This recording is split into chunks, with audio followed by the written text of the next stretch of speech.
You ever get that feeling like there's a whole other conversation happening right in front of you, but you can't quite hear it? You know, one that's all in the glances, the gestures, that kind of nervous energy? Well, you're not imagining things. Today, we are going to decode that hidden language, the secret signals of attraction.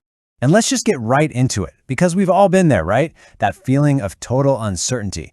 One second you're thinking, oh yeah, it's totally on, and the next you're questioning absolutely everything. It is so confusing, so frustrating, and it's exactly what we're going to untangle today. I like to call it the crush conundrum. It's this messy puzzle of mixed signals and maybes that can just make your head spin. But hey, the great thing about puzzles is that they all have a solution. And our mission right now is to go from all that confusion to finally getting some clarity. And here's the absolute core of it. Think about it.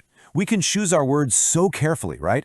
We can plan what we're going to say to hide how we really feel, but our subconscious, it doesn't know how to lie. It's always sending out these brutally honest messages if you just know what to look for.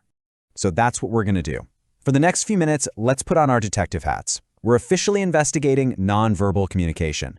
We're going to hunt for the clues the body gives away when the mouth is either saying something totally different or, not saying anything at all. So what are we actually looking for? We're looking for these subconscious signals. And the most important word here is unintentional.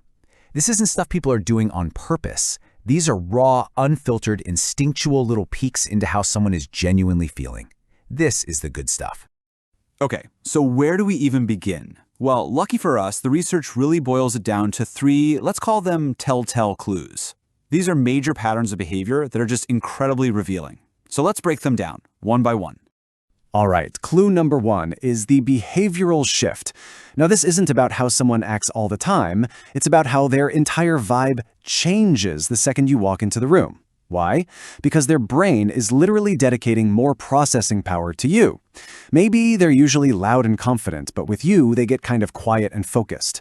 Or the other way around. That change from their normal baseline, that sudden shift in energy, that's the signal.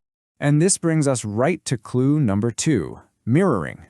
Man, psychologically, this is one of the most powerful subconscious signs out there. When we feel a bond with someone, we just automatically start to copy their body language. It's this deep, instinctual way our bodies try to build a connection, to say, hey, we're on the same page, we're in sync. You lean in, and a second later, they lean in. It's like a little subconscious dance. And finally, our third clue is all about keeping the conversation going. You know that moment? You're chatting and there's a natural pause, a point where the conversation could just end?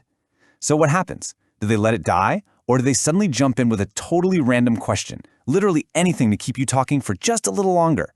That scramble to extend the conversation, that's a huge sign they really value the interaction and they're just not ready for it to be over.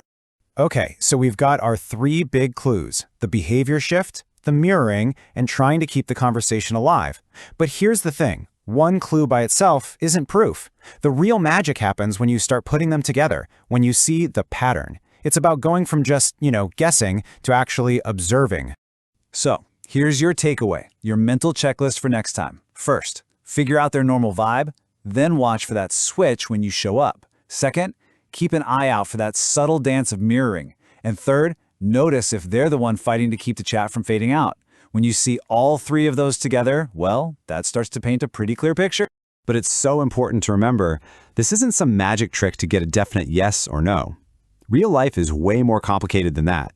The real prize here is becoming a more socially intelligent person.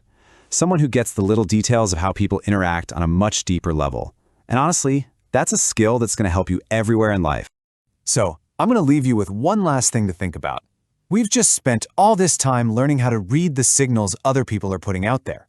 But what about you? What signals are you sending? Because this secret language, we're all speaking it whether we know it or not.